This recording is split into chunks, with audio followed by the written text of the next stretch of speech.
Hello, everyone. My name is Beth Kelly Galogally, and I'm the founding director of the Wild Wonder Foundation, which is hosting this class today. We're really happy you could join us. Thank you for being here for Lively Lettering with Kate Rutter. Wild Wonder Foundation is dedicated to encouraging nature connection and conservation through attention, curiosity, art, science, and community. You can learn more about our work at wildwonder.org. Our instructor today is Kate Rutter, a lifelong sketcher with an experimental and rambunctious visual practice. As an avid nature journaler, urban naturalist, educator, and native plant enthusiast, Kate leads nature journaling workshops and outings and is the author-illustrator of Bay Area Botanical. She also co-created the Quick Start Guide to Nature Journaling, which you can download for free on our website. If you go into the shop, check it out, or go to the Learn section, you can find it. We have this in more than 10 languages. So thank you, Kate, for helping create that amazing resource. Kate is also a frequent teacher at the Wild Wonder Nature Journaling Conference. Pass is available now for our 2026 event. And she has also taught at many in-person Wild Wonder retreats and adventures, including one coming up this October in the Sierra Nevada. Going to be fun. Kate is also a founding board member of the Wild Wonder Foundation. Thank you, Kate, for all of your amazing work in this community. And a big thanks to all of you for your support and helping share the joy of nature journaling with others through your generosity. All the donations you made, some of you made, many of you made to join this class, and all of the donations that come in to Wild Wonder during the year, we turn those right back around and create more free and low-cost programming to help people connect with nature, care about nature, and take care of nature. So thank you for helping us do that really important work and being part of that really important work. A few notes before we begin. This class will be approximately 2 hours long with a stretch dance break roughly in the middle. And please use the Q&A feature for your questions. And Rebecca, who is backstage, thanks for joining us, Rebecca. She and I will be curating those questions, and we'll ask them to Kate during the class at a couple different opportunities. We'll get to as many of those as we can. We also have a Padlet link, which will allow us to share our drawings and things during class if you want to do that. We'll hear a little bit more about that in a few minutes from Kate. And you're also welcome to share your class notes and drawings on social media using hashtag Wild Wonder Foundation, and you can tag us at Wild Wonder Foundation and at Kate Rutter. I will now hand it over to you, Kate. Well, thank you, Beth. It's such an honor to be here. Thank you all for having us, coming into your time and space today. And good Maine. I always love that. It's morning, afternoon, evening, night. Whenever and wherever you are, welcome, and I think we're going to have a lot of fun today. So our topic today is lively lettering, and it's about taking words and pictures and putting them together in fun, hopefully, and interesting ways, but also in a way that is a little specific to nature journaling practice. You can certainly use these techniques outside of that. But there's something about taking our observations and integrating those words and pictures together that really just make it kind of special and delicious and personal. And my work, as Beth talked about, I have a range of practices, but my real work is inviting people into the outside and outdoors to make creative connections with nature. And so that is what we'll be doing today. All right, so without any further ado, I think one of the best ways to talk about what we'll be covering today is to just give you a little bit of some of the work that I've been doing. So I'm going to hop over here to the cam here and show you a few journal pages that are related to some of the things we will be covering. So let's see. You might have noticed in some of the outreach material that a lot of the lettering has to do with taking a replacement of one letter and putting more of a picture in it, those picture words. And that is what we'll be covering today. But I tell you, we're going to be doing more than O's. O's are super helpful. We'll talk about that. But there's many other letters that you can do this technique with. We'll also be covering some ways to bring some spirit or animation to your own observations. What's happening in the environment around you, kind of like this glowing anemone. The letters are trying to emulate that sense of the glow. So we'll be covering that. Also, as part of my nature journal practice, sometimes, as Beth said, it's a little rambunctious, also maybe chaotic. But I like to take a whole bunch of different lenses into what I'm seeing and experiencing. In nature journaling, John Muir Laws often talks about the three languages, so words and pictures and numbers. And we're really going to get into words and pictures today. And I'll be doing some numbers at Wild Wonder Online Conf if you want to hop in for that in September. But as part of those words, a lot of the words that are headings get a little bit of extra special treatment. Sometimes even if you have an O but you don't have a round thing, you can use things like little branches off of a bamboo. And sometimes it's more subtle, like this creaky written so that it looks like it's got a little bit of a shake or a croak to it. These are incredibly simple techniques. I know many of you have lettering practices and are probably already doing this or similar things. But if so, then you can just kick back and we'll do it together today. Here's kind of another deep dive into a rat bone that was found in my incredibly urban, tiny front patio, about as big as a postage stamp, our patio, but you can still find nature everywhere. And we pretty much think it's a rat bone, a little bit too small to be a squirrel. But this real exploration into it had some sensory elements of what was smooth and what was shiny, still shiny tooth, even as the bone. It was really fascinating. Or some areas that are rough or sharp.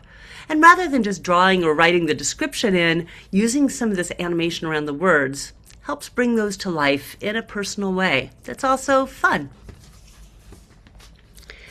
And lastly, because you never know what you're going to get sometimes when you have fruits or vegetables that go perhaps unused early on, this is a deep dive on a kiwi. Didn't know how this was going to go. Actually wore a mask. It had been probably waited too long, certainly wasn't going to eat it, but in opening it up, it made this sound. It had actually become almost like wine. It turned into wine jelly on the inside. It was this really wonderful exploration. And sometimes even just calling around the color or texture of something in some open block lettering is enough to enhance the title, enhance the heading, and kind of bring a little bit of extra joy, a little extra juice to your observations. So that's a little bit of a tour, kind of get a sense of my personal practice and some of the things we will be doing together. So let's grab our tools, and the tools this time are really simple. Whatever you use for your nature journaling practice is what you will be using. So, you can bring your nature journal, whatever that looks like. This is an older one of mine. I use a half-size journal, whatever journal you have. I'm going to be working on basic white copier paper today because it's a little easier for you to see things, so I'll do that. You want to have some tools for writing and making marks. I really like the mechanical pencil. In the field, it's nice because you can recharge it with a couple clicks. You don't have to carry a pencil sharpener with you, but it does have its limitations. I might also try and use a black wing if for some reason this isn't dark enough to be able to see. And I don't often use a pencil and pen together, but there's some of our techniques that will be helpful to have a little bit of underdrawing or a little bit of lettering that we'll erase later. So in that case, you might want to have a little eraser at hand as well.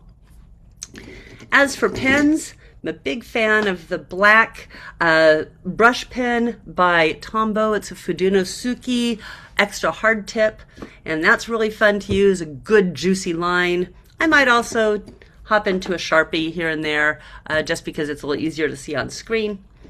And then we'll be using watercolors or colored pencils. My favorite colored pencil go-to is this set by Rarlan. If you're doing any nature journal education, this is a really lovely set. It comes in bulk, it's pre-sharpened, it has 12 colors, including 3 that work as cyan, magenta, and yellow, so you can do a little bit of mixing. And, whoa, I will be using these today. And get all this together. And also some watercolors. I make these custom palettes myself. They're just watercolor paper. I call it Palette to Go. And it has, well loved, but it has 12 different Daniel Smith pigments on it and a mixing area in the middle, which is made with packing tape. So you can make your own. These all come out of tube paints ordered from Daniel Smith, and then you can let them dry. A little parchment paper keeps the two sides from sticking together. And it's nice because it's so flat, it just kind of fits into my journal with me. The other one I might be using, because I have a few different colors in here, is the Demi palette from Art Toolkit. Big fan. Also Daniel Smith pigments. And along with these, a water brush, and then an arm sock for some cleaning. So whatever your kit for color looks like, that is what you need. You don't need any of these specific tools, but if you have them, you're of course welcome to use them. In addition to that, you might want a little bit of scrap paper. I just got some quarter cut scrap paper here. Some things you can work out maybe some ideas on without necessarily committing to a page in your journal if that matters to you. I also really think working work and pages in our journal that show the learning process is super beautiful. So you can do that if you so desire. So let's see. I think that's about it. The other thing to bring is a sense of openness, a sense of experimentation. You want to play around as much as possible. This is a kind, no judgment space. That means no judging yourself either. And let's go ahead and get started with some picture words. So picture words are simple ways of taking a word and adding some imagery to it that's related to what you're seeing. So on this one, I'm going to go ahead and start out. Let's do a draw along together. And on this, you're welcome to follow along directly, or you can go out and do your own thing. You do you. But let's start out with something that we might all have kind of a shared experience with. So we're going to start with clouds.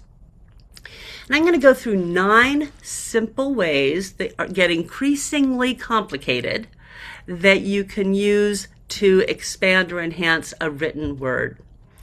So the first one is, let's write this, make sure I'm on screen here, is to just write the word. You know what? This is funny, but I actually have, this is not my right pen. I'm going to hop over and get my correct pen. I will be right back. Best laid plans. Okay. This one is a little newer.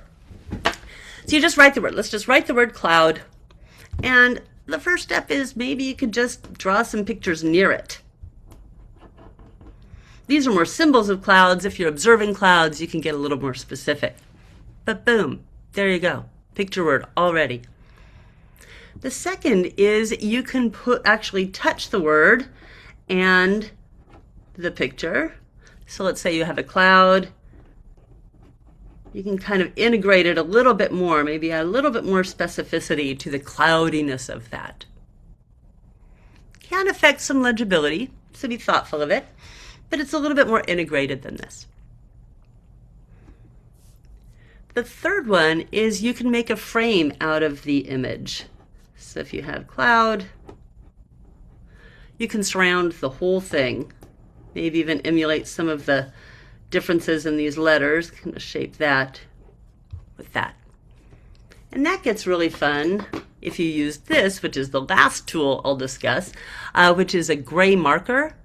Fabulous for adding just a little bit of lift, a little bit of subtlety, a little bit of tone or value to a nature journal entry.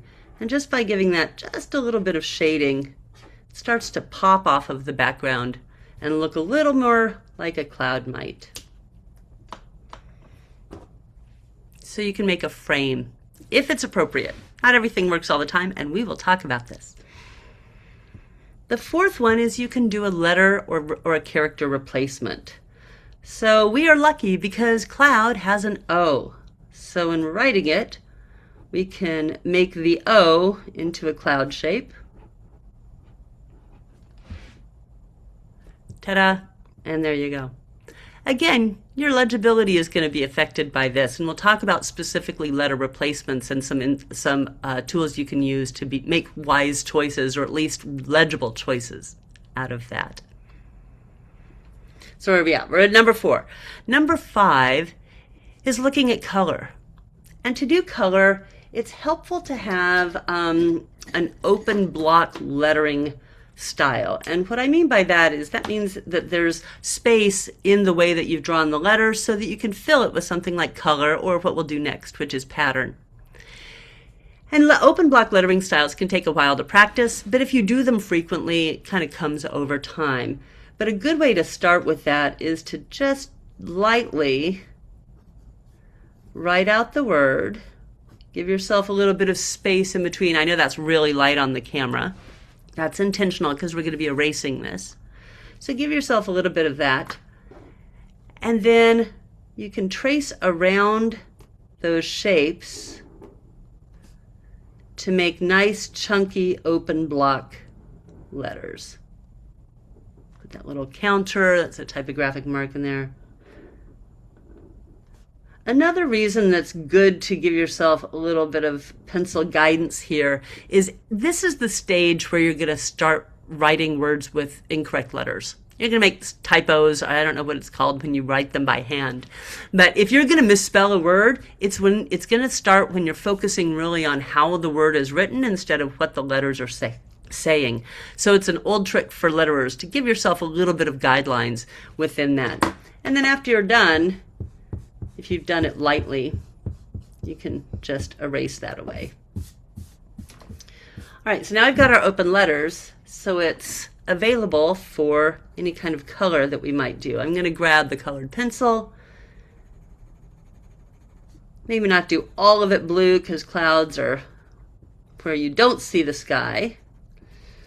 Just give a little bit of loose and uneven spaced coloring in that. Hope that's bright enough that you can see it. Watercolor tends to be faster than colored pencils or other media, but less control. So we're going to do this again. This time we're going to focus on pattern, filling up with a pattern.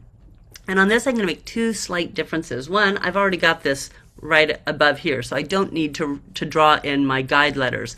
But if that works for you, please do it because it's a helpful tool. And the other thing is, because clouds are a little bit kind of loopy, I'm going to make these a little rounder. Oop, see, there you go. Already, that's okay, we can always forgive that. I'm also going to join them up. I find that when doing open block lettering, sometimes if you connect the letters, then they look a little, you don't have to be quite as precise. So if you overlap the edges of them, sometimes you can get away with working a little faster. They don't all have to be kind of the same height or the same distance apart. It can also help legibility, and I think it gives it kind of a fun and fancy look. So now that we've got our open letters, we've got some chunky space in here, and we could do a pattern. Let's go ahead and do a pattern. Let's not do it in color. Let's just keep it in black and white on this one so that we can really focus on the pattern. And looking at some of the clouds, it seems like a pattern is this bouncy line. So we can start to fill in places with that bouncy line. I told you it was going to get weird, right? But it's also fun because when you're looking at patterns, and clouds are only one pattern, if you're doing something like a shell or a bird or other type of fill with pattern, you really need to pay attention and to see what kind of pattern would be appropriate for that type of lettering. All right, so that is our 6th transformation. We are 33.333% there. The next one is going to be writing the word itself so that it kind of emulates what you're looking at. And we've already identified that the pattern for a cloud is this kind of bouncy border like we did up here. So now we're going to try and draw the word using that bounciness. So let's come up here.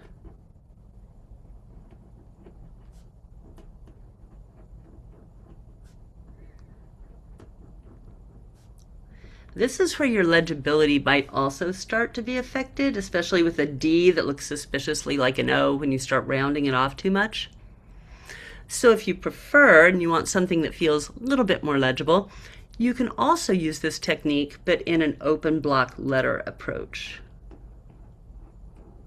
So this time we're making the entire letter bouncy.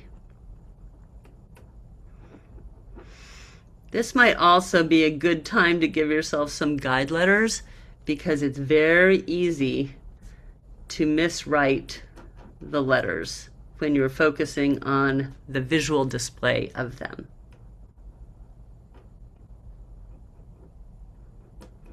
Now, if you want to take it, to 11, you could add some pattern or color to that.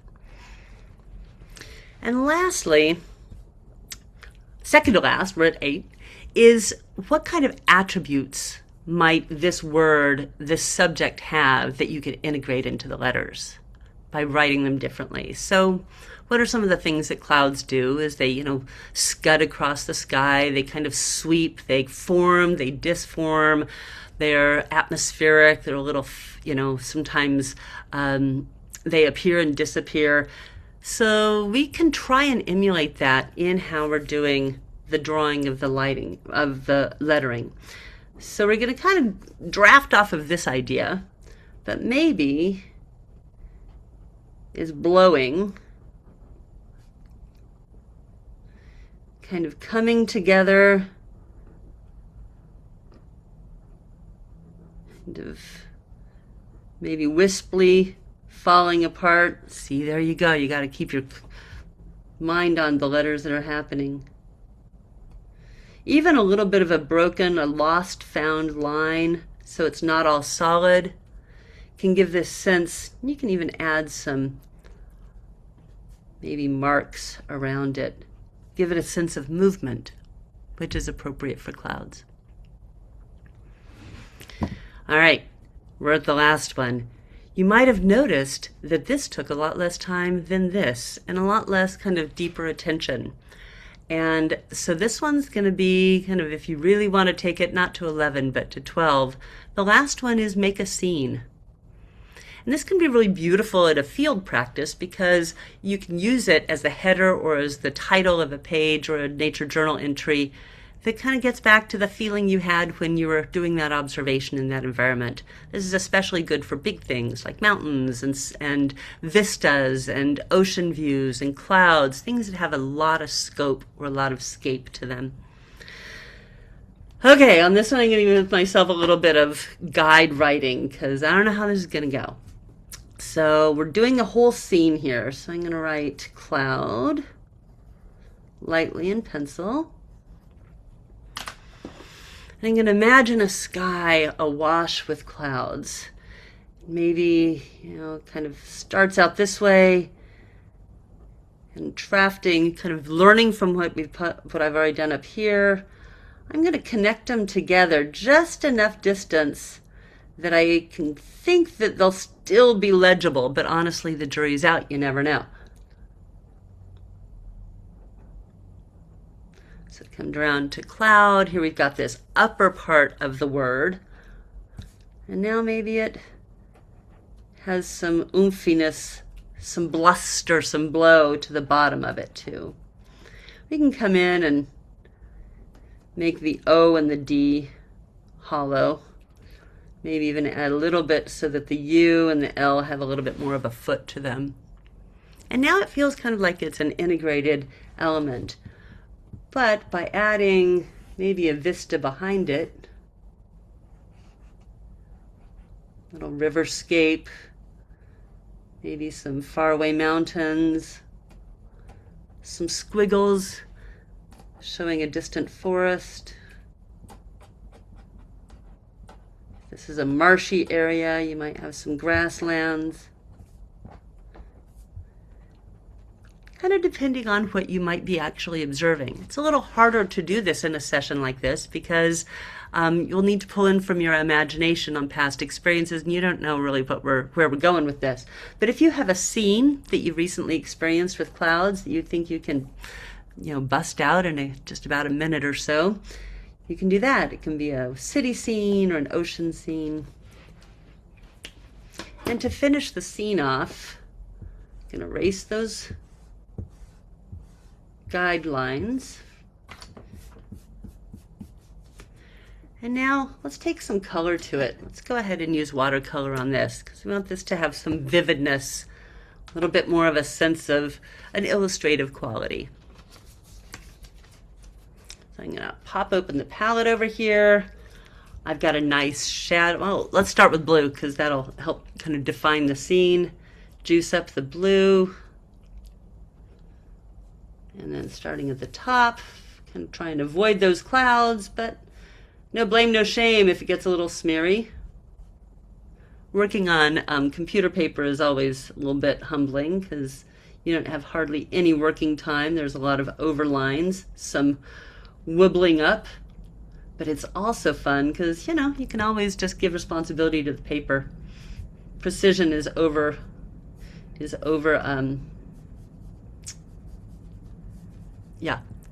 precision isn't as easy on that. So now we've got our big sky. We can add maybe a little bit of green. This is a sap green, some sap green to that. Oh, it's starting to look more like a path. Maybe that's a path, not a river. A little bit of blue for the background hills. And I'm cleaning the water brush by doing a little bit of a dip on this incredibly saturated watercolor cleaning sock, and then that cleans it off. A little bit of here. And now let's bring those clouds alive so they've got a little bit of dimension too. This is a shadow violet down here. Gives this silvery gray and juiced up with some water. It can be a really nice, subtle hue. And letting the pen dance around to give that, and maybe a little bit darker. I also really love using purple for clouds specifically, so mixing in a little bit of this carbazole violet, which is intense, kiddos. That's like not a color to play around with. And just maybe a little bit at the very bottom. And then back to the blue, toss that in there, and then just those faraway hills. Also helps make up for a little bit of overpainting on this. So if this is kind of the title of a nature journal entry where you're outside and the clouds were really what you were focusing on, or something that made a real difference to your experience, this would be worth investing in. Until then, observations maybe as part of a nature journal entry page, not necessarily a big, hey, look at me header. You can use one of these other, a little faster, a little bit more subtle kind of effects. Okay, I'm going to do a quick time check. And yeah. Hi, it's Rebecca. Thank you so much for this great start to this workshop. You had mentioned at this point if there were any questions, you wanted to hear them. So we have one so far. No confusion on the clouds though. This was straightforward and everyone seems to be enjoying it. The one question is about the Kiwi page. Yes. About that journal. You mentioned the paper was slick, and someone just wanted to know if you could share specifically what journal that was. Yes, so that's a great question. Also, very quick reading. I'm super impressed. You're a quick study. So I think what you're referring to is this little note, not sure I like this journal paper very much. And that was true. So I get journals in bulk because I offer them as part of a nature journaling workshop practice that I have. And I always try them out before doing that. These came in a set from a major online retailer where I very seldom now get things, but it was kind of a no-name brand. What was great about it is it's a nice form factor. It has a pocket at the back. There were a lot of good things going for this journal, but when I opened it up, something unusual happened that I've never experienced, even with very inexpensive journals. That is, there's something about the sizing that caused any wash to be very uneven, really significantly uneven. Like, I don't know if you can see these speckles, but it almost looked like that technique that some people will do where you put salt in wet watercolor and it kind of spreads it out. And I found it incredibly annoying. And I have really low standards for paper. And paper is huge if you're going to be doing watercolor wash. If you want subtle and effective watercolors, paper is half the equation. And I know that. But the nature journal for me is more about the expressiveness and less about the visual fidelity. So I usually don't care. Surprisingly, I did care. And the way I got through that was by working through this journal as quickly as I could. And I was like, I don't want to abandon it. It's a good journal, plenty of good use to it. But I would not order them again. In fact, I had about 3 others that had come in the bulk pack, and I ended up getting rid of those, giving them to people who would not be using them for watercolor purposes. So I don't have a brand, it's just a no-name brand, and it comes in bulk. So if you're at a place where you could just open up a journal and feel the quality of the paper, or if it's mixed media specific, says that on its compatibility, you're gonna be fine. It was actually worse than copier paper, if you can believe that. I was very surprised. Thanks so much. And the time is 1:30. Well, sorry, I'm I'm up in Maine, so it's 1:31 here. So 12. Oh my goodness, I can't even do the math. It is okay. We are half an hour into the first hour. Yeah. Yay! We're a quarter done. Thank you. Thank you.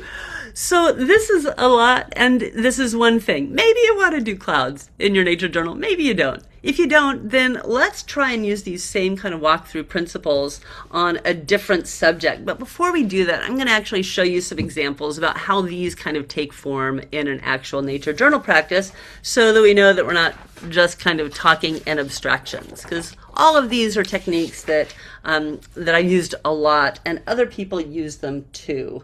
So let's see if I can find my flags for the examples that we're going to show. And give me a second here. And here is the list of the 9 practices that we just went through. I'm going to try and arrange it so you can see it without it getting covered up. So let's talk about near. And here's an example of near. So these are carpenter ants, and there's just a bunch of ants drawn near them. Now, a lot of times I won't do this kind of level of addition in the field. Sometimes I can, sometimes you can, but sometimes this also feels a little bit more illustrative-y. I have a 2-part practice, a nature journal practice, and a nurture journal practice where I'm at home kind of reflecting and integrating what I've learned. And that's often when this type of enhancement or expansion of lettering really happens. We'll talk about another time where it's really helpful to do that in the field, make the lettering in the field. But if you're doing a title or a header, these 9 steps are kind of nice, maybe as an afterthought. So there's when you put something near, it doesn't even need to be lettering specific. It can just be some imagery or some reference point for what might be, the word might be about. If you're looking at doing a frame or around something, even after the initial words are written, you can just do a symbolic or a reference point. I don't know if this is the look and feel of the shell that Shell Beach was at, but just a little bit of that made this title feel kind of more special and more specific. So that's kind of the around. Whoa.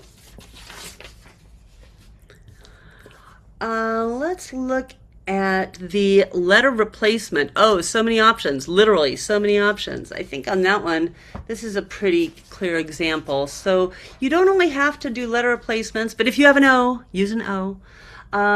You can also find elements of what that nature journal entry is really focusing on and see if you can find ways to fit them into the lettering that you have. So these willow galls are embedded on the green leaf, and so it made perfect sense for me to have those as any of those open spaces in the letters at the header.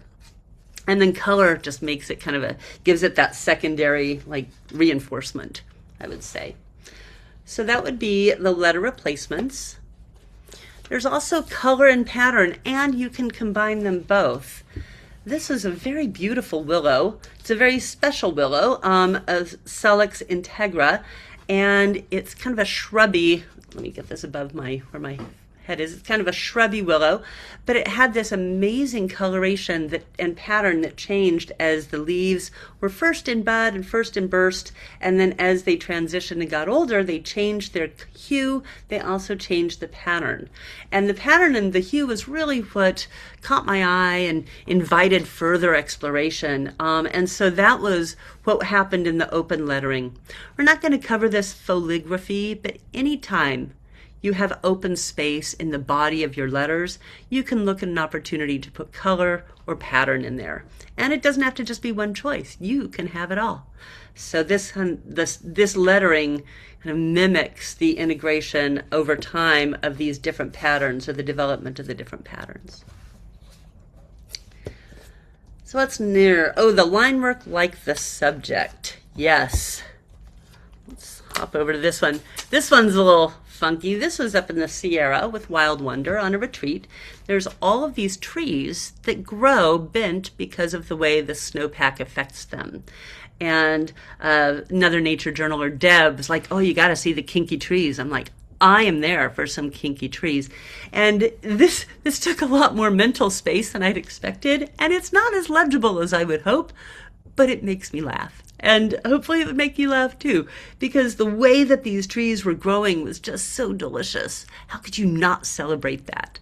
Even if it takes a little bit of practice and doing. This would be the kind of thing where maybe doing a quick sketch on a piece of scrap paper would be beneficial. I was in pencil, so I could do some erasing though, and that helped a lot. And then what's our last one? Oh, attributes. For this one, we have an example from John Muir-Laws, who gave me permission to share this. And I love this one because when you're doing parts of a nature journal, entry or title, you don't only have to look at the whole thing. This stag beetle is beautiful and so detailed, but look what Jack did. He just took the most distinctive parts that are in the name, and then he added it to one of the characters. And it's just that in combination with the color is just so delightful and so clever. It's like a visual pun, and it brings the uniqueness and specialness into the title of the page. I just so delighted at the simplicity of it, and we can practice some tools that'll help that simplicity maybe come a little bit more easily, because it turns out it's easier for some people than others, and I sometimes struggle looking for those moments where it can feel simple, but takes me some effort to get there. So I love that one with the attributes. And then the last one is making a scene. And as you saw with our cloud draw along, that can take some time and feel a little bit more of an illustration practice. And this isn't a nature journal entry. It deals with nature, but it's a sketch note that I did from some material, Falling in Love with Soil. If you're not in love with soil yet, you have got a treat waiting for you. So soil's the coolest thing. And I really wanted to celebrate that in a fun way. And soil, so much of it happens where we don't see it. And so that was the intent of this kind of scene, this pattern, is looking, instead the soil is the home for all of these other little critters, and then there's these various different layers in a soil horizon, as you might expect it. And just, I know it doesn't seem like it's very complicated, but it took some thinking to do about what those layers and how they might be integrated into a scene. But scenes don't only have to just be a landscape. A scene could be anything that involves multiple parts, and that you want to try and bring together so that it feels a little bit more coherent and expansive. So those are our examples. So we're going to do another walkthrough and draw along. And on this one, get a piece of paper here, we're going to do something that might feel like it's something else that's similar that you often see. So we're going to do a bird. Now this can get very odd, and I say embrace the weird on this one. And we'll also cover, it's not just any bird. It's not the symbol of a bird. It's a very specific bird that you might be responding to, so how that might work. So let's start out and just go through this piece by piece. You're welcome to please draw along. And if birds are not your jam, or you can go back and harvest some ideas from your nature journal and focus on that. Just try and get experience and experiment with this walkthrough of these 9 different practices so you can try them on and see which ones are going to work for you. And if you try one on and you think, oh, not that, then don't do that. Do another one. Okay, so let's start with bird. On this one, maybe give it a little bit more of a lowercase look. A little closed up there, almost. And so near. And Mike Rohde wrote the book, the Sketchnote Handbook. He coined the term sketchnoting as a representation of visual note-taking. And he's so funny. And he actually did a lettering workshop at a previous Wild Wonder, and he used bird as the example. And it was so cute. I've used it so many times since then. He just drew this little silhouette, just barely enough to be recognizable as a bird, sitting on top. I just think that's so fun. So that's actually kind of near and on combined. If you wanted to do near, you could look at doing something like a flying bird for the dot in the eye. A little bit of leaning into character replacement, but it's just there. It's so obvious. Why not pick that up? You could also, let's try a around the frame. So this is tricky. I could try and do a bird outline all the way around this and frame it. But because this has these two kind of high points on here, maybe something that's symmetrical could work. More like that. It gives a Thunderbird High School logo look if you're from Phoenix, Arizona. Sure, why not? Brings a little specialness to it. If you have another bird, a gull or a tern or a turkey vulture, this may or may not work. It'd work great for a hawk though. And now letter replacement.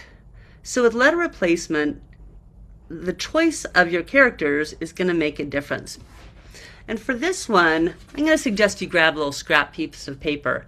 This is the technique that I have found a lot of help and support in when doing letter replacement. Because what we're really looking for is shape matching and pattern matching. And that's a skill that emerges over time. And sometimes it's non-obvious.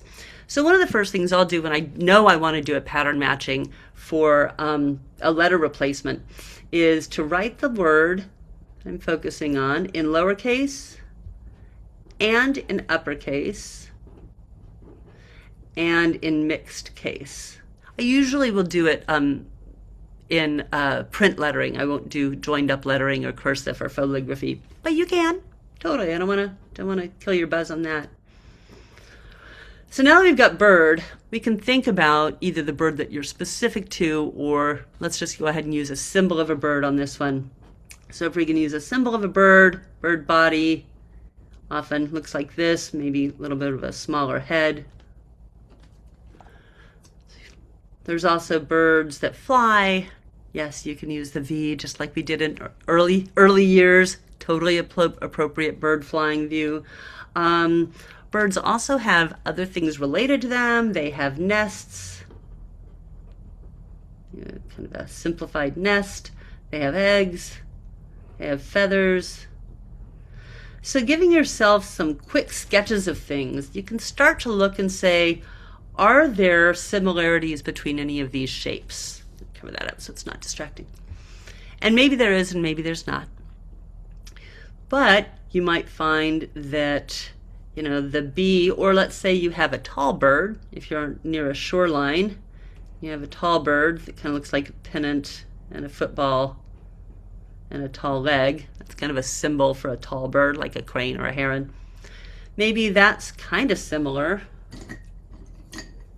to one of these. Kind of looks like that could be a bird body. That could be a bird head. If you got rid of that tail. So you want to kind of be thinking about how plausible is it to do this type of replacement? Is there one character or a set of characters? Maybe we go for this choice with a bird looking each way. So we're back to our written one. Tall bird, a little bit of a wing, a little bit of a wing. Have to kind of fatten that up a little bit. Now to make that even, got to fatten them all up so that they feel like they're kind of the same word in the same alphabet. And maybe that's our bird. If they're swimming or paddling along, maybe a little bit of water. It's weird. I told you it was going to get weird. So that's the type of letter replacement. You can write the word down, all caps, lowercase, mixed case, then consider what kinds of other imagery you have. Maybe even on your nature journal entry, you've already got some sketches or some things that you can harvest to make those associations. And then you'll want to consider the parts of it. If you're holding something, a flower or a leaf, you can rotate it in space, see if there's one angle that maybe is a little bit more character similar than others. And then you test it out if you need to or want to, and then you go for it. And you just put that down in your journal, and you enjoy and celebrate the results no matter how they show up. So that's a little bit about the letter replacement and some of the tricks that I found helpful.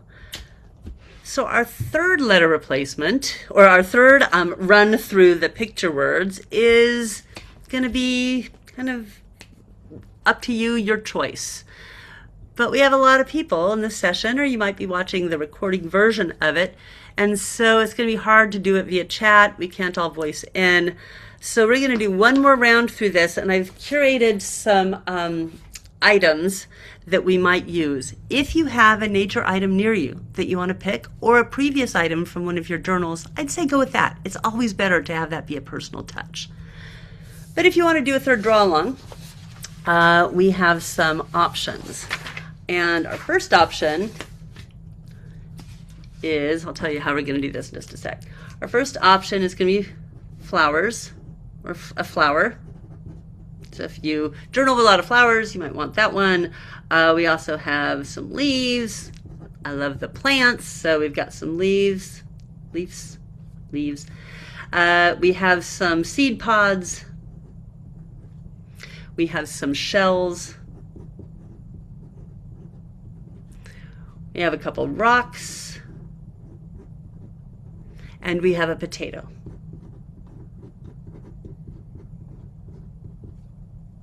Is there any on potato? I don't care. Okay, so this is 1, 2, 3, 4, 5, and 6. Now, here's how we're going to do this. We're going to let the universe decide, but the universe is going to hear our energy. So I want you to pick the one that you would like to go with. And I want you to concentrate really, really, really, really hard on that. And then I'm going to throw a die, and all of the energy in the universe is going to help this die figure out which one is going to be the best choice that kind of covers our community. So give it a minute. Think, concentrate. I'm going to just check my notes, make sure how we're doing on our time. All right, here it is, the big moment of reveal. Oh, flower it is. Excellent. Okay. Well, let's get to it. So we're going to do a flower. We're going to have an actual subject here on the camera. We're going to do near, on, around, letter replace, color fill, pattern fill, line work like the subject, and make a scene. And because one is hard to pick from, we're going to have a few flowers to pick from. So let's see which ones we want. I've got them in water, so let's see how they work. Maybe I can grab a cloth here and dry this off. This is also a vine. Give me a second. There's things. Okay. So we have this flower here. We have, oh, this one didn't kind of make it, but we have these flowers here, cigar plant. Let's pull from here.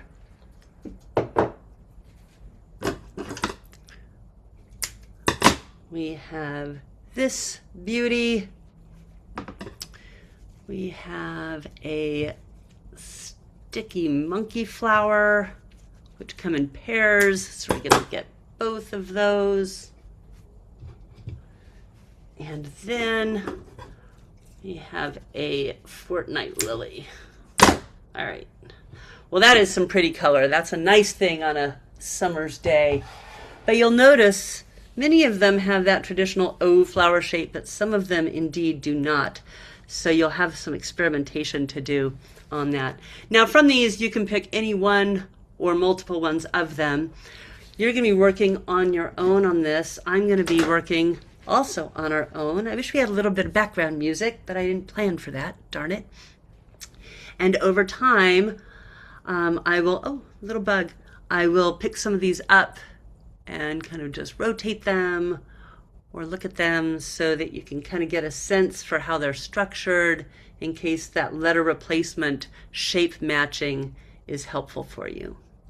You can also use the symbol of a flower, which is a circle with some petals around it, and that would be fine. The intent is that really this gets to be your time. If flowers were not part of your choice, I'm a little sad about the potato but you know, go with the will of the crowd, the will of the die. And if flowers were not your choice, then I encourage you to pick something else that will have more meaning. Okay, how are we on our time, Rebecca? We are at 9 minutes to your stretch break. So we have 9 minutes to go through this. So we will go as far as need be. If, for example, you want to work a little faster and get through them all, do two different prompts or 2 different flowers, go for it. If you want to take your time and just do one, the recording is always here for you. And if I'm moving a little slow for you, you can always watch it on fast. So you get to set the pace. So let's get our timer for 9 minutes. And we will start working on running through the picture words, interpreting based on these different flowers. I'm going to use the word flower.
About 3 more minutes left.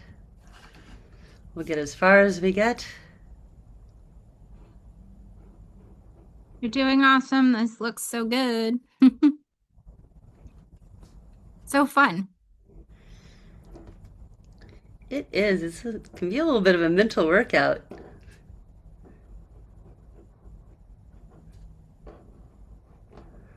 But you know, flower power for all. Let's see. Ooh.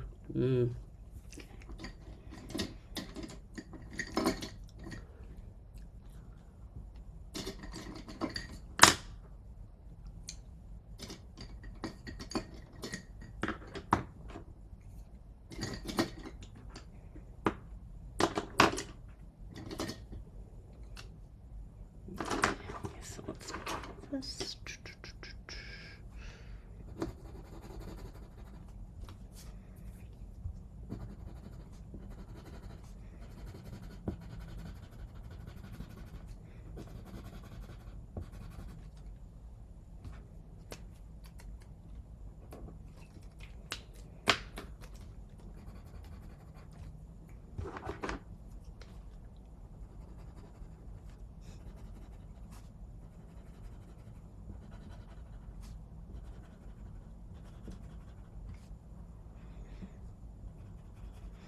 How's the jiggle, Rebecca? I know sometimes when I use colored pencils, the whole camera goes kawampus. It's not bad. Okay. It's very slight. You're doing great. Okay. Thank you. Mm-hmm.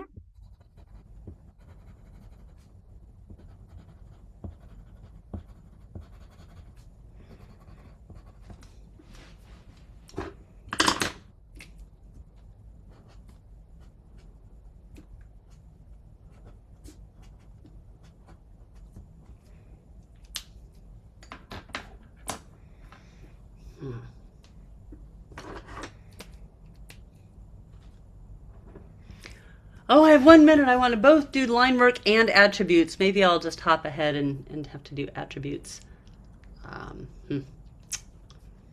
Including this fabulous one. Oh, maybe I'll do the line work. And if you want to go a minute into your stretch break, that's okay too. Okay. I appreciate that. Thank you. Let's take a look at what is even happening on this one. Oh, they're all individual tube flowers. That's hilarious. How fun is that? Okay.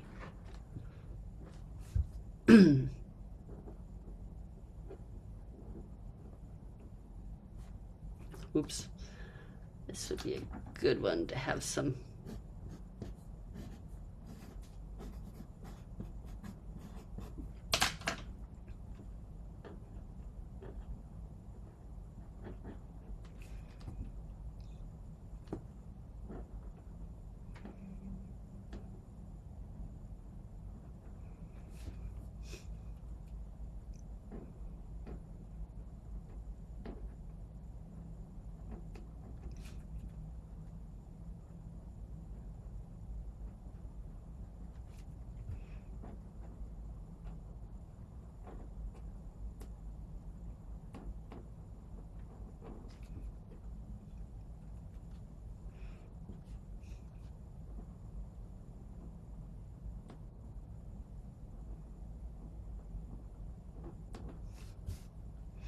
Trying hard not to make this look like murder writing, which bears a surprisingly jiggly relationship to flower.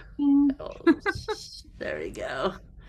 And oh, these beautiful pokey up. I think they're the anthers. That's a stamen right there, but I think these are the anthers. I might put some of those out. That's really beautiful. All right, let's get that purple in there, and then we'll be ready for our stretch break. And scene will need to wait for another day. It's nice to leave something to look forward to.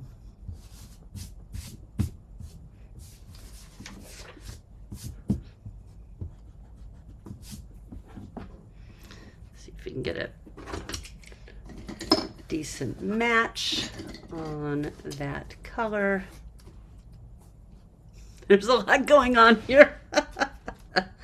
So funny. It's kind of a purpley lavender. Do a little bit of testing. Oh, a little more purple. A little more purple. Maybe a touch of red. Ah, that's getting there.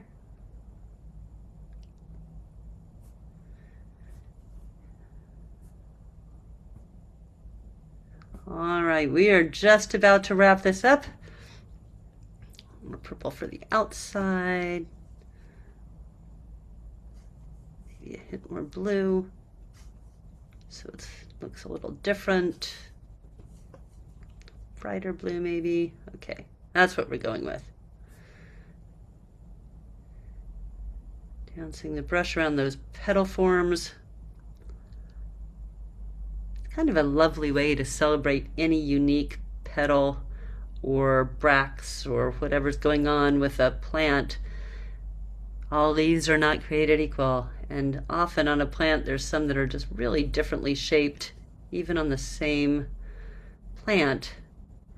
It's a wonderful way to kind of honor each of those in their unique way. Okay, so I have this mildly murdery but not too bad flower, and if I had my loupe, I could look and really see what color those are. I think they are a very soft yellow. That's a little bright, but that's okay. All right, I'm calling it. How are we on our time? Oh, 3 minutes over. That's actually pretty good. Yeah, you're doing great. Okay. Whew. All right, so flower power to the people. So what we're going to do now is we're going to take a 5-minute stretch break. We've been sitting, maybe hunched over, you know, kind of shake out your hands, let those move, and do whatever coffee break, bio break you need. And then when we come back, we're going to have Q&A and share. So if you need to take a couple more seconds than a 5-minute break because it's short, then you can. We'll be kicking off Q&A and sharing your work as soon as we get back. And I will see you then. Rebecca, I have a timer. If it shows up, I will go ahead and set it. I know that there's digital timers now on Zoom, which I'd love to use, but I haven't really kind of done that yet. So can you see that? Yes, I can. Thank you. Huh. Except, let's set it for minutes instead of seconds. What do you think? There we go. All right, I'll be back in a bit. Thanks.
Yay, we're almost back. 3, 2, 1. Hooray! There you go. Woohoo! All right, everybody. Yay! That was fun. I got a good stretch in. Got some new coffee, which is always good. Speaking of coffee, before we do our share and Q&A, I do want to show you some examples from some other members of the community who are so generous to share that work with me. And there's a couple of them. I'm going to move our flowers gently out of the way since we will thank them for their service and set them aside. A little bit messy here. So some folks shared images with me, and they often come under the category of letter replacement or something similar. This is work by a scientific illustrator and wonderful nature journaler, Susan Stanley, and it's a poster, so it's definitely an illustration. And I know you can't see it in detail, but it's Foolish Flies and Friends. And I want you to take a close-up look at how she has matched those shapes of these various different friends of flies and friends of flies into the configuration of the letters. And, the V with the open wings, we have a couple ants making an O, this wonderful grasshopper bent over, and so many of this proboscis, I think. I'm not quite sure of the pronunciation. A caterpillar making that U, a dragonfly. All of these are about that, being able to match some format, some posture of these wonderful creatures into an alphabet. And they're lovingly rendered. It's really an absolute delight to see and to read and to ponder and spend time with. I also love the screen background because we're not sure if these creatures are in with us or outside, but they are certainly on the threshold. So thank you, Susan, for allowing us to celebrate that work. There's also another example from nature journaler Teresa, who's in the Sierra, and she sent this along with a description of it. So she saw an otter, and it was a profound, beautiful experience to see this otter in the wild. And she actually wrote up a little something I'd like to read about it, about her experience. She says, "My actual sighting of the otters was so quick that all I got was the background with a remembered image in the center. And then I did the map when I was there to show what I saw. But this is such a momentous event that I wanted the otter to stand out on the page. So I used an online image to do the lettering from, and then the credit is given using a little icon with a camera on it, which is such a celebratory way to do it. And this letter replacement is awesome. First of all, yay for O's, right? O's are like the tofu of letter replacement. You can use them for a lot of things. And also, Teresa did something really sneaky and beautiful on this. It can be tricky to replace the first letter or the last letter. But because of the color matching and the proportion and the shape and the uniqueness of the rest of the letter forms, we read this as otter. And not only do we read it as otter, it is so richly celebratory otter. It is a lot of otter, and it's awesome. So even if you have a momentous experience, you don't necessarily have the visual reference directly from observation, you can absolutely augment that to expand on the connection that you felt in however you see fit. So thank you again, Teresa. This is so beautiful and such an amazing and fun way to kind of be in the experience of the otter with you. And lastly is actually not a nature journal page, but something that might show up in your everyday, just showed up in mine, which is a sign that my sister made for my mom. We're all coffee drinkers, that says coffee is hot. But why just leave it at that? Why not have coffee as a little cup and hot is looking like it's kind of a little shimmery? So I just think this is charming. You can use this kind of lettering technique to enjoy and celebrate and just bring a little bit of liveliness and delight to your everyday life too. So thank you, Cassidy, for sharing that. It was really fun to read, and I enjoyed showing it. All right, so let's give you an opportunity to share some of your work. And how we do this is there is a site called Padlet that allows no registration. You can easily post there from any mobile phone. And also we're going to pop the link in the chat if you'd rather do this from a desktop. Here's how this works. You take a photo with your mobile device of your work. And here's the kicker. You have to hold your phone the long, thin way. So portrait style, not landscape style, because you can't rotate it once you're already in Padlet. So I know a couple folks will probably do it this way and hold it this way, and I can rotate it afterwards. In the meantime, we'll just look at your work like this. That's okay too. But you can point your mobile phone at, or mobile device at the screen and get that QR code. Let's see if it'll pick it up for me. And there it is. That will open up a browser in your mobile device, and you select on that bright yellow plus button, and using that you can give it a subject. I'm going to call mine flower, and then there's an icon that shows a little camera, and from that icon you might need to allow it to use your camera and connect to your camera. It can take a second apparently. I just used that, it's funny. Okay, and then turning it around, turn your camera around, take the photo going the long way, and then, okay.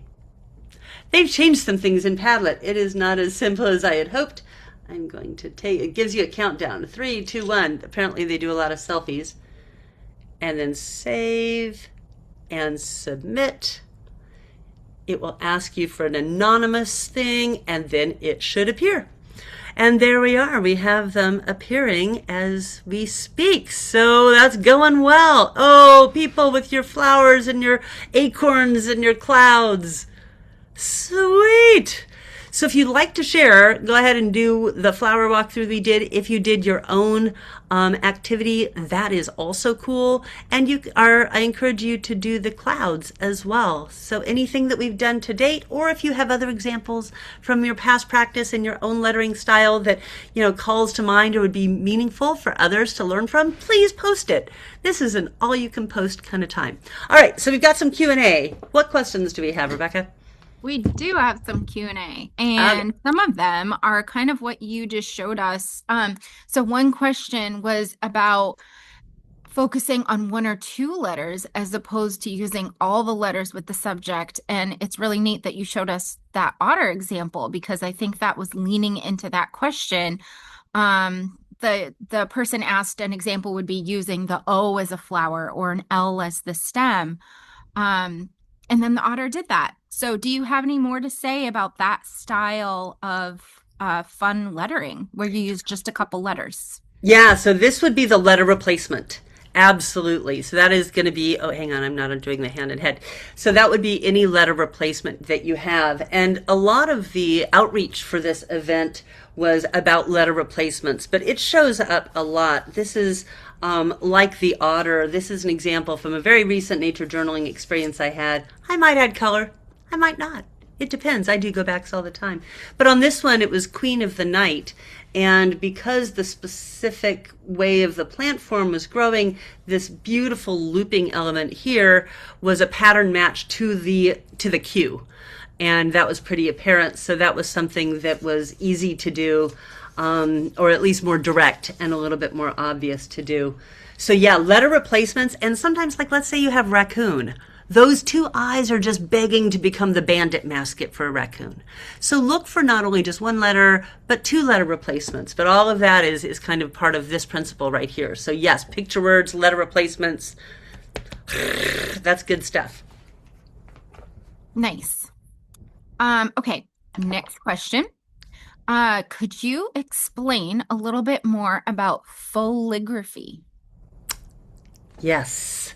I could do a very short demo on it. There is also, if you look up foligraphy, there's going to be some wonderful people who have a more coherent practice than I do. But if you have any kind of joined up lettering or cursive practice at all, you can do foligraphy. Apologies and shout outs to the skill set for calligraphers out there, because I know that this is the layperson's version of that. The way that foligraphy works, let's do flower, since that's kind of on the mind, is you write the word. I like to give it a pretty good amount of space about it in in cursive.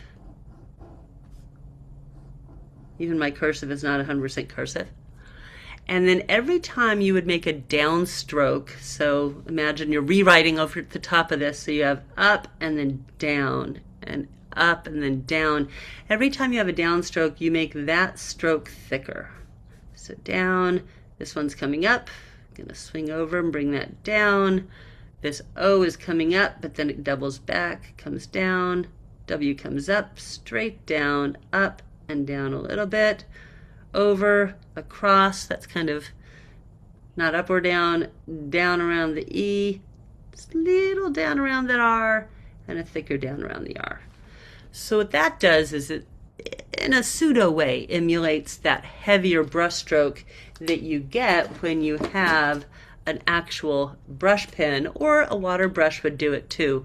But if you were to bear down more heavily with a brush pen, you would get that brush lettering look. So for folks who have a brush lettering practice, this is not going to be unusual. So, but it's a little easier because you can do it with a single point pen or a pencil, and it gives you this open space, which then is just an invitation to fill it. So it's a little bit about the foligraphy. Nice. Thank you so much. We have one quick question about your palette. It looks really nifty. Could you explain a little bit more about what you're using for that cool palette? Yes. So it came out of a need to and desire to have high quality paints, but not a lot of them at a very low investment. So if you've ever taken workshops where there's a recommended palette, sometimes it can be quite pricey if they're high quality paints to invest in that. And you might not even know if you want to continue that practice, or those might be your hues or colors. So I wanted a way to alleviate that. And I was also working with groups. So I was, needing 10 or 12 palettes at a time, up to 25. And I'd been playing around with very small form factor palettes myself, and I really wanted something I'd never forget so I could just carry it within my journal. And many people do this. I know Melinda Nakagawa in the Bay Area or in Monterey area does this as well. People use them for travel palettes. But you take a piece of watercolor paper, heavy enough that it kind of has a little bit of sturdy, and you select your palette of what pigments you want. This one happens to have 8. They can be as small as 3 or 4. They can be as many as you think you can handle. You need to purchase the watercolor tubes, so they're already in a juicy semi-liquid state. Then you squish on each of the pigments that you want, and in the middle you put a row of packing tape. And the packing tape, sometimes it gets a little ridgy, but that's okay, it works fine. The packing tape is your mixing area. And over time, what I love about it also is that it's not precious, right? Like if you lose this, it's unfortunate because you have lost the paints, but you're not losing something that's a really precious item. The parchment paper coming in here, I wanted a way to fold it over so that it would actually protect the paints, but the parchment paper was a necessary learning after I closed one and it adhered and never to open again. So the parchment paper just keeps, if your paints are a little bit juicy, it'll keep them from sticking. And then the last piece was this very simple closure. It's a punched hole through both sides, and then one side gets half a cut, the other side gets the other half a cut, which is this really low profile way just to slide those together and keep it closed. I only put a sticker on it because I like things to look like they're official and real. I was a little embarrassed, frankly, to have such a handmade palette, so I gave it a clever name and something that made me smile, and a sticker. But you don't have to do that. You could just say, like, Cassidy's palette, or my favorite to-go palette, or my travel palette for mountains or oceans or wherever you might be going. And it's great fun if you have a group of people. You can make these, and it's really worth the investment of paint to do that. So I invite you, make your own. This is a DIY world. So yeah, no protections on that. There you go. That's so neat. We have a few more. Do you want to hold them till the end, or do you want more now? What should we do? No, I'd love to encourage people to keep sharing your work on the Padlet. Looks like that slowed down a little bit. And yeah, let's take a couple more. And I'll try and be quick when I answer. That's a challenge, but. Okay. So the next one is about the attributes part of the picture words.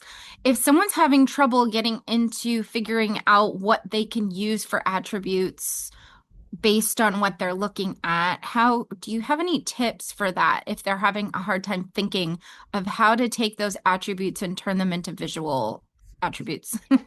I'm looking sheepish because I want to find out if there are any more questions because we're literally going to do that next. I'm like, Oh, oh, this is wonderful. perfect. Okay, Okay, great. So perfect. hold, I'm going to cross my fingers. That's our little family symbol that I have Okay, something to say. I won't forget it. And wonderful. yeah, what's the next question? Okay, the next question is writing around the picture fall into lovely lettering. An example would be writing in a circle around the flower or a square around a mint stem cross section. Oh, I love that. Yes, I say yes. Anytime there's an option to say yes or no, try and say yes. Lively lettering can be however you bring your lettering alive. We won't Okay, be covering that in this session, but I love that idea, and that's a great idea for another session. lovely. And we have a question about your t-shirt. Oh. Um, could you talk a little about your t-shirt? Yeah, I didn't define it. So, every group over time as a culture emerges has some little catchphrases to them. And one of the catchphrases that has been common in the John Muir Laws and now and Wild Wonder world is this idea of asking questions. I notice, I wonder, it reminds me of. So 3 prompts that open up a world of nature journaling. And so, you want to, that's a mouthful. So we say, I notice, I wonder, IW, it reminds me of IRMO. So in a wormo, it kind of all swings together. And I thought it'd be fun to have a shirt that said that. Because then people say, what does that mean? And I'm like, let me tell you about this practice that will change your life. And then that's fun. So And we're we, thinking about getting them on the Wild Wonder store. Is that right, Beth? yes, I was just going to pop in and say, people ask Kate about this shirt all the time. And so I think we're going to put it up on the Wild Wonder store. So you can order your own. Whoop, whoop. I have this made. It's a one-off prototype, which I also encourage, like DIY your own shirts. But if we can get them from Wild Wonder, let's just do that. Okay. Anything else? Folks are asking if you can pop up the QR code again, or I am right now adding the Padlet link for the gallery in the chat. But if you happen to have the code handy, perfect. Thank you. Yes. Thank you all for sharing your work. It really is the circle of community that we all learn from each other and kind of just bounce ideas back and forth, and then we all get to explore more of the world together. That's awesome. And one last question while people are uploading more, could you talk a little bit more about the nurture journaling versus nature journaling? Sure, and I want to be thoughtful about this. There are no rules in nature journaling, only tools. I think people emerge or come to their practice that brings them pleasure and joy. Occasionally, we might want to mix it up a little bit, but whatever works for you works for you. One of the things that I've noticed really works for me is to be out in the world, even if that's observing a houseplant or a flower, in front of us, but a direct observation experience is really important to me. Means that there can be some manipulation, some measurements, some deep, like looking with a loupe, which I always carry. And so that direct observation is what I would consider for me nature journaling. And it often happens in the field as much as I can get outside and do that. It's a profound type of listening for me. Then, there's needing to take a break, having limited time. Sometimes weather conditions aren't great. We're in a group, the group moves on. There's some artificial constraints to as much time as I might like to spend. And so I really index my time for doing the things that I can only do in the field. And that also includes sitting there restfully and just breathing in and like noticing smells and sounds and the sensory environment. When I get home, if I have taken some reference photos, which I absolutely do, then I can use that to reactivate those memories. And that's what I call nurture journaling. It usually happens more chill.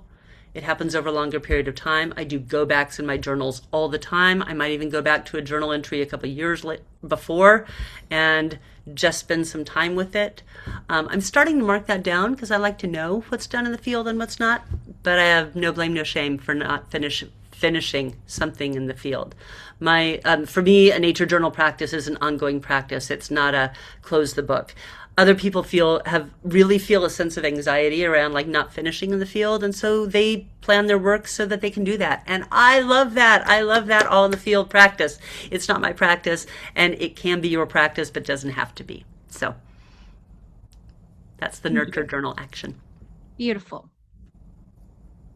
All right, we are moving on to the associations, back on track. So I've been playing with this idea. This is not a fully formed idea, but in addition to trying to like track and go through examples and come up with like, what are the ways that picture words kind of emerge, I hit some barriers in how to think about like, well, what about the relationships? And so I have this associations wheel, and I'm going to put it here for now. I also have it, I'll put it in the follow-up materials in the slide and probably on Padlet. And this is a set of prompts. It's actually, you can call it a wheel. I like to call it a web because nature language is more fun. But this can be seen as a series of prompts. We can actually do one together, maybe around a different topic. Let's see if we can just write this out. And you're welcome to pick something of your own, like the flowers, or if there's a bird or a animal or some type of thing that you're interested in doing a lively lettering in a pretty involved way, you'd like to explore that. So how this works is you think about it, you put something in the subject in the middle. I'm going to say monarch caterpillars because I happen to be raising two.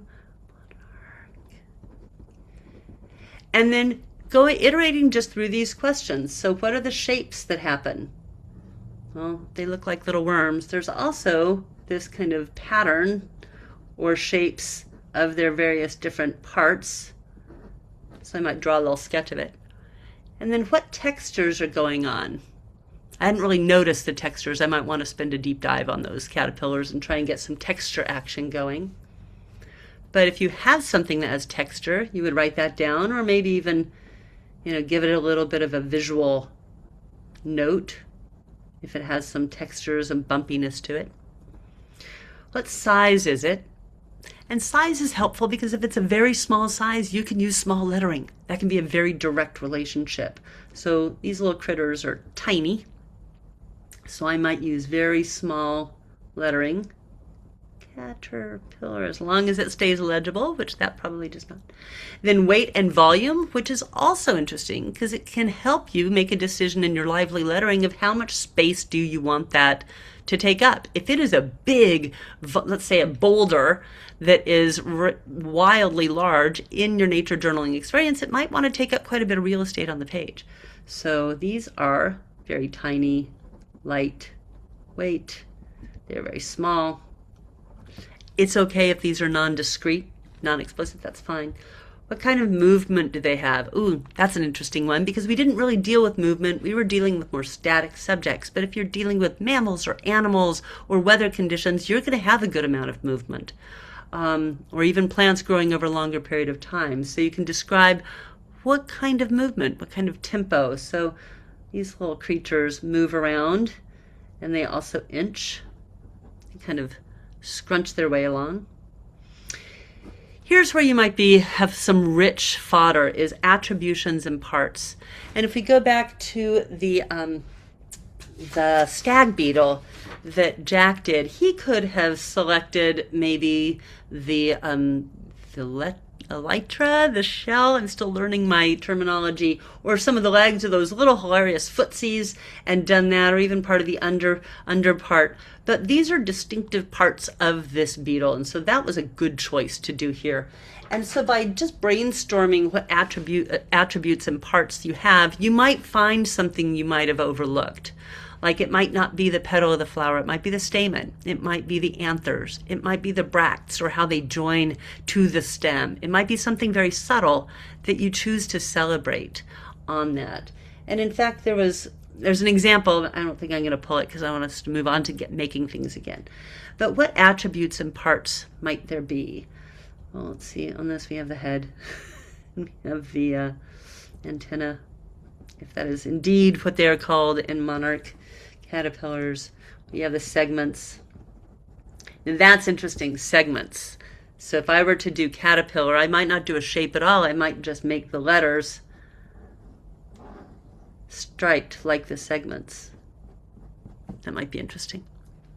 And then related subjects would be things like we kind of talked a little bit about. If you're looking at a bird experience, related subjects would be eggs, nests, feathers. So related subjects for the caterpillar would be things like the butterfly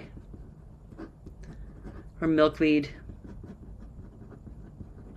maybe a chrysalis.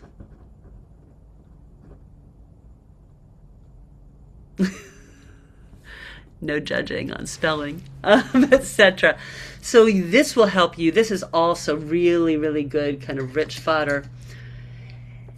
And then over here we have, it reminds me of, and metaphor. So if there's something specific that calls to mind, or if there's a association, then you can put it down here. And let me show you the association for this. This was one that came, ironically, out of showy milkweed. And I didn't really have a very good vocabulary for what showy milkweed might do, but I kind of thought, ooh, it's showy, like it's on stage, it's all celebrity, and did this very overwrought and notably weird, like stage for that. I don't even really know what this means. But for me at the time, it made sense. It was the best I could come up with. But it's a metaphor. It's not explicitly calling into any format or any visual reference of that plant. It's more of what that plant's name is saying. So if you have a metaphor, I could have also, for milkweed, frankly, drawn a milk carton if I knew how to draw a milk carton. And now I'm inspired. Maybe I'll hop out someday and draw a milk carton just so that I know it in my visual vocabulary. But that's where the metaphor can come in. And then your own emotional response. So the emotional response of, is it beautiful? Is it interesting? Is it a little bit scary? Is it, is it tasty if it's edible? Like all of those things are words that you can use. Like, these are kind of stinky, I gotta say. Little caterpillar's kind of stinky. And it's also a little stressful because I am concerned about those little creatures. So I have a whole emotional world here that I can harvest and try and bring some of that into the lettering or into just the nature journaling experience. And then we have colors. Colors we've kind of already covered, but so far we have had clear and black, or gray, green, and now we have this black and yellow just emerging because the caterpillars are still really small. And then patterns would be probably just that, for me, that zigzag or that zebra look. From that, an association, zebras. So that's kind of how these webs work, is you just work them around. I think this is a really fabulous tool for building associations and just getting more juicy with them. But if you have a specific challenge and you want to give yourself something to focus on, this would be a good set of prompts to really broaden out how you're seeing any one particular phenomena or being. That was a lot, because that was our whole next section. Woohoo! Okay, are we moving along? Yes. So we're running a little short of time, can you believe it? And I wanted to say that all of the stuff that we've been working through so far is really good for nouns. Nouns, person, place, thing, or being, that you can observe directly. But what do you do when it's not a noun? And this also taps in a little bit into this association wheel or web. How do you do that? And so we're going to talk about mood words. And mood words are words that are written or depicted like the feeling that they give. And really the best way to do that is to look at a couple examples, but then also just to dive in and do it, because this also gets a little weird. So let's see what our mood words are. Let's see if we can have a couple examples. So say on this one, this is a planned nature journaling experience from the International Nature Journaling Week in 2023. This is an annual event. People all over the world do it. It's hosted by Beth and Burton and her community and colleagues in Australia. And on this one, it's not about like making it look like it, but this idea of movements as a word and then moving the actual letters around so that they emulate that. is fine. Like, this is not a noun. It's not something I'm observing. It's kind of an energy that happens with that word, but trying to depict it in the way that expresses that energy. Same thing down here. We've got a few like energy marks. These are yellow, just a little bit of yellow streaking that goes by beautiful. Foligraphy has kind of more of an elegance. So trying to match the feeling of the spirit of the word with how the word is depicted. So that's one example of kind of mood words. We're going to do an activity, though, that I think will bring that to life in a much different way. So let's hop over here to this. Here we are. So for this, you are going to grab a piece of paper, and we're going to take 6 minutes.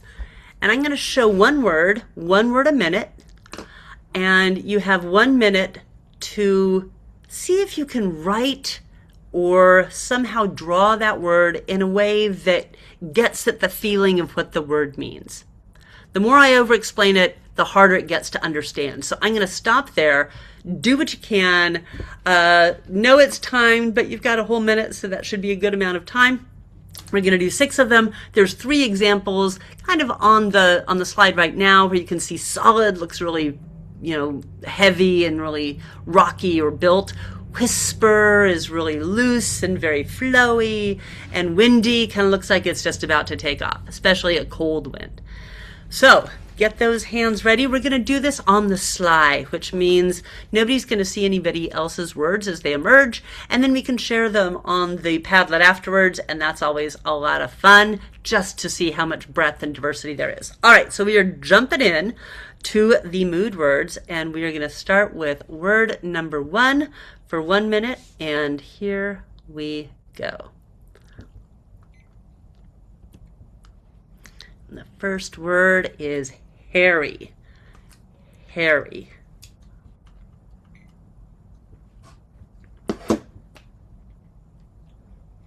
And if you finish faster than 1 minute, no worries. Don't overthink it. Just revel in your success.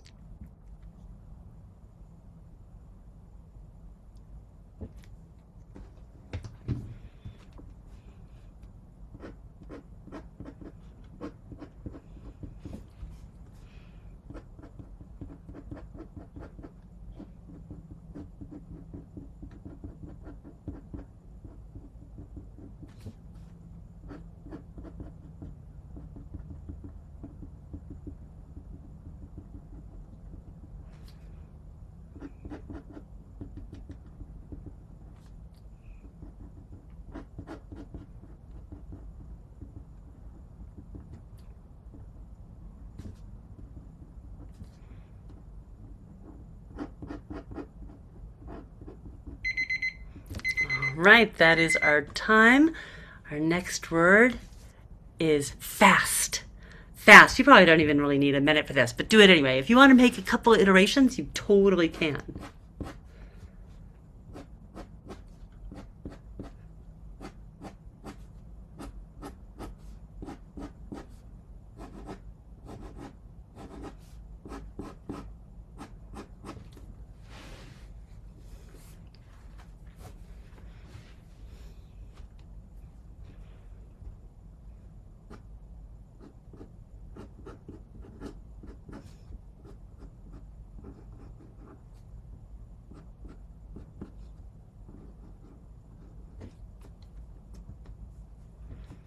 Right, 20 more seconds.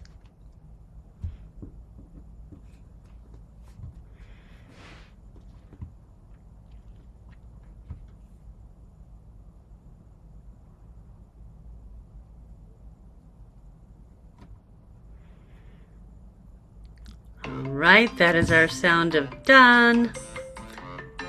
And, oh, wow, it just keeps stopping.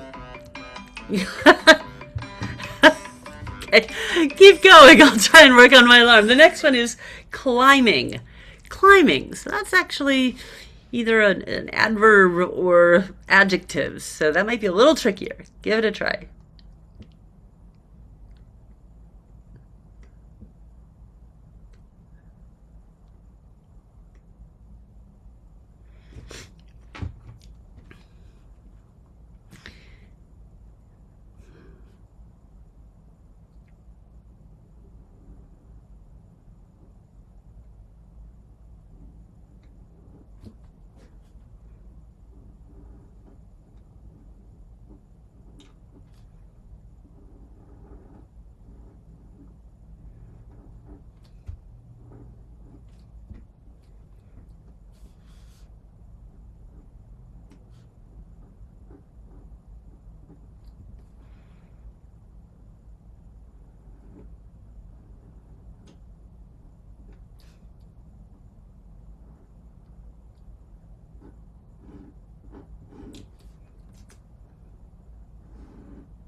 Okay, that is it. Get as far as you can. Our next word is quiet. Quiet. I do not know why that's doing it. Quiet.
Right. Next word is gurgle. Hang on, let me catch up here again. Is gurgle. Gurgle. God, that's such a good glottally sound to it.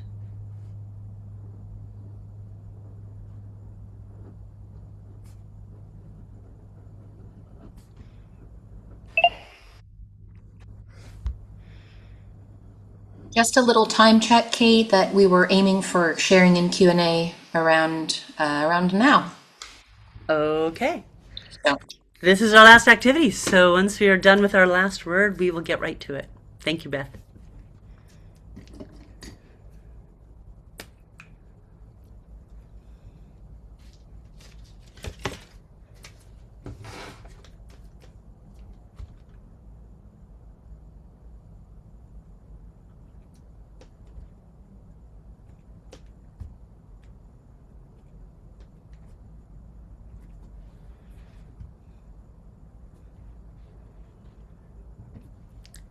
And our last word is surprise. Surprise! So surprise, it might be a little hard to see if it gets hidden underneath that bottom part of the Zoom controls. Surprise! It is a surprise.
All right, and that is our time. Woohoo! Yay, you! Okay, that's our mood words. So we are hopping into, we're just about to hop into Q&A. I want to have one more moment on this. I'm going to set mine aside so I can share it on when we come back to the Padlet. But I do want to make a mention of something called energy marks. And energy marks can work really, really well with things like adjectives and interjections, things where you're like fast, or adverbs, or surprise, or wow, or whoa, or huh. All of those things are kind of expressions of how you might, interject something. When you do, you can use an energy mark. Let me go back to our pen here.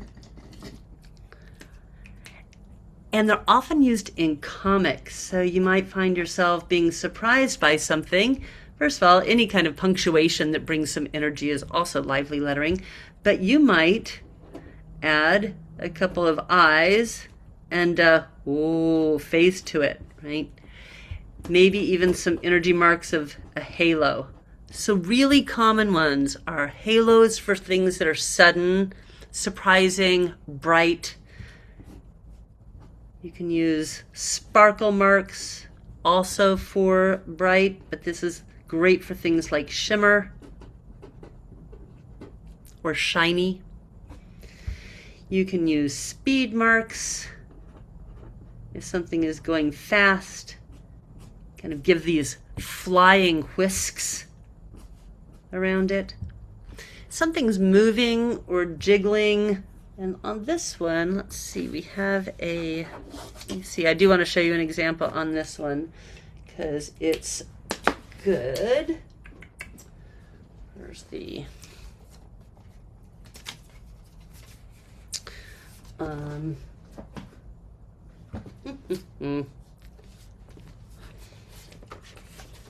I guess I will find it later, but anyway, say for example, aspens, you're around a tree and it's just a shiver. Aspen leaves do this a lot, right?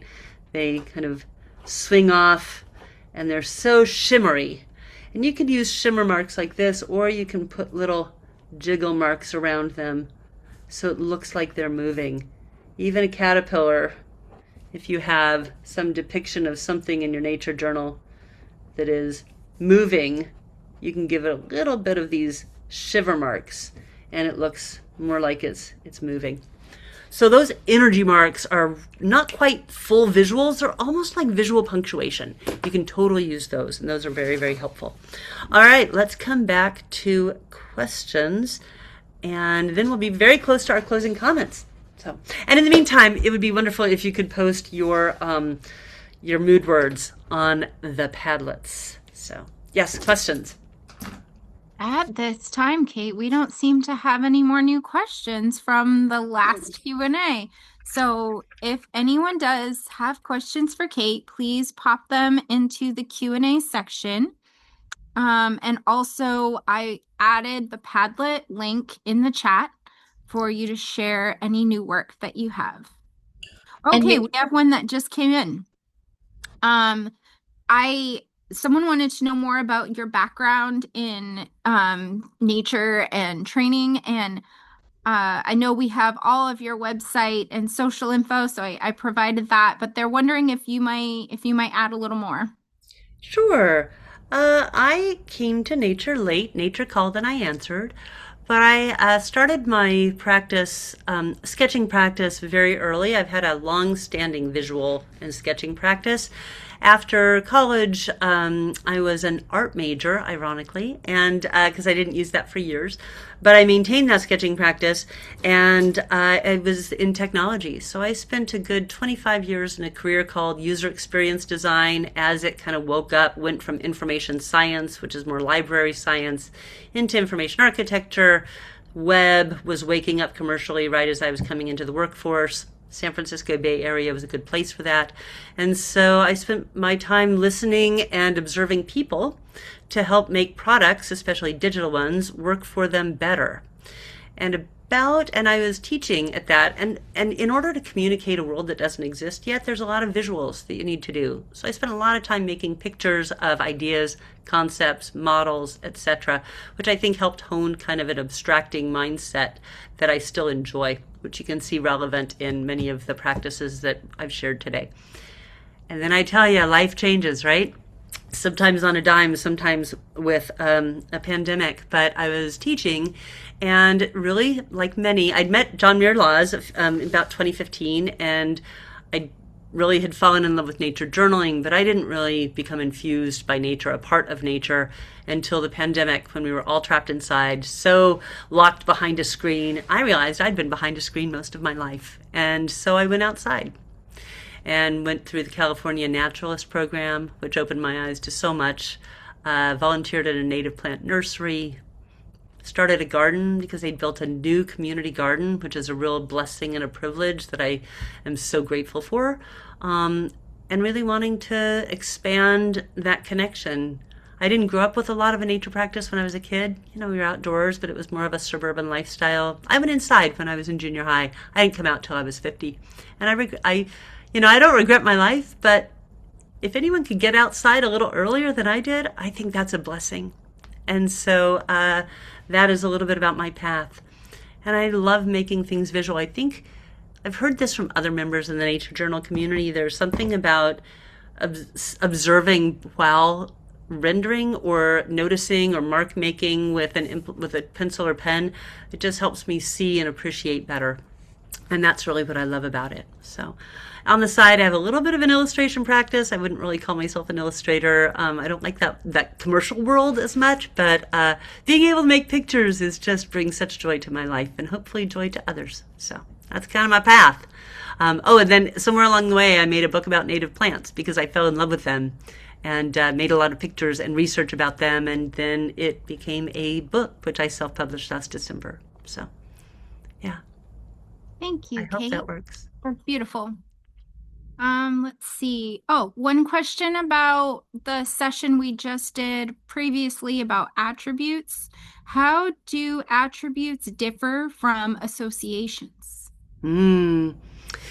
Yeah, words have very fuzzy borders. The way that I define it, just because it helps clarify it within the thinking, is attributes are parts of the phenomena or being that I am observing. So an attribute on a flower might be and again, fuzzy lines. Let's go with the caterpillar. It's a little easier. The attributes of the caterpillar are what I can actually see and observe within the caterpillar.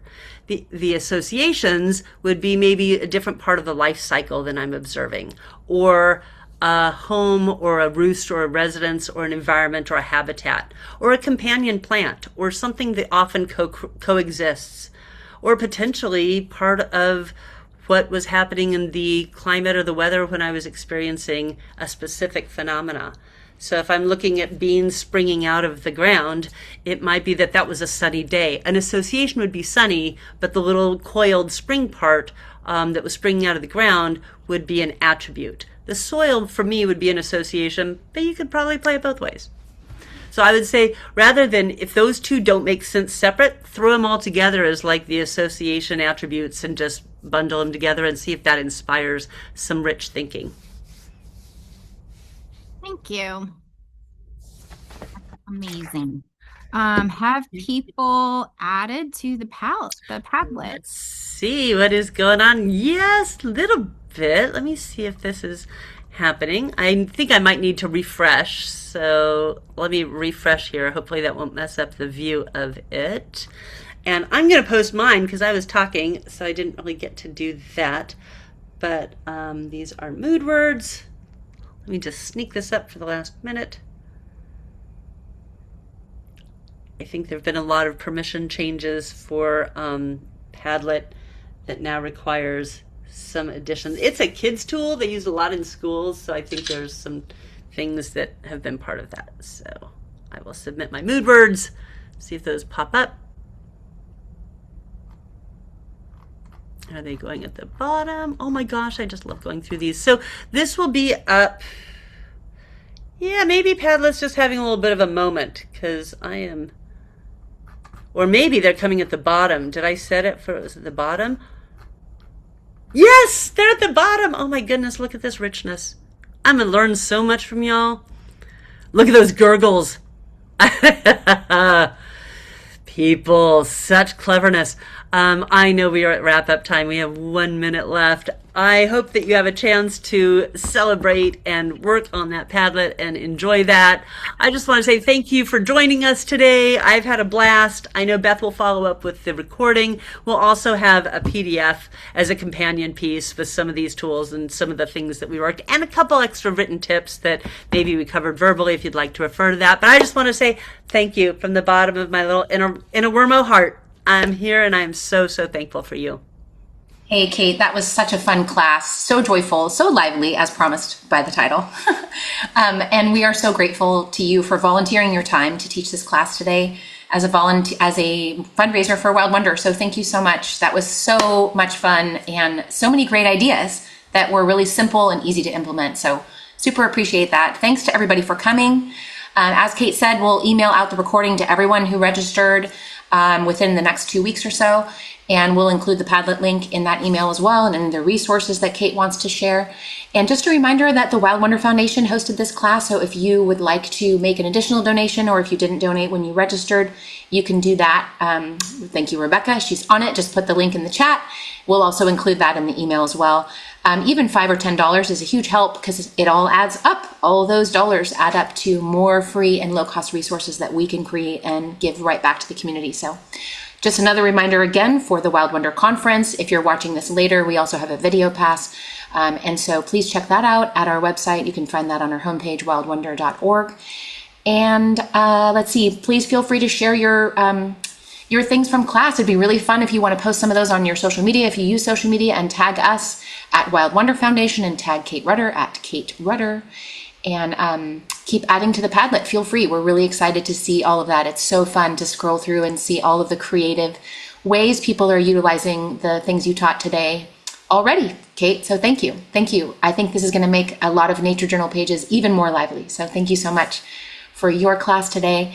And we hope to see everyone out in nature or in an online class sometime soon. Great. Thank you. And thank you again to Rebecca for being backstage and helping. We really appreciate you, Rebecca. Thank you again to Kate. Big love. Big love, big love, big love. Bye-bye. Thank you. Thank Thank you. you. Oops, I keep doing this. Bye. Bye.